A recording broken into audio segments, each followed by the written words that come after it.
isn't it funny how confident we can be that God has called us to something? He can affirm it. And the second we take off our eyes from Jesus, we take our eyes off of Jesus, the instant that happens, we look at the waves, and we look at all the unknown variables, we doubt. Like, we can be so certain in what God has said to us for us to do, yet we take our eyes off of him and we start to doubt. That's how dangerous fear is. That's why the devil, he loves wrapping us up in fear, getting us to wear the mask, because we know that we can know that we know that we know what God has asked, that this is from God, but we can still talk ourselves out of it.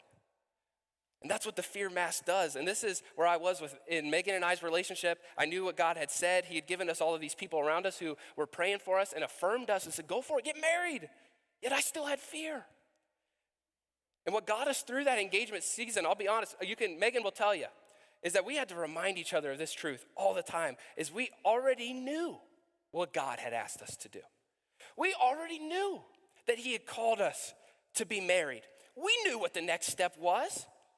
We just needed to be faithful.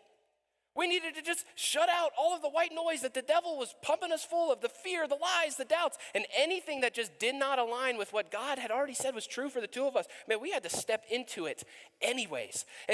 We just needed to step out of the boat and into the water.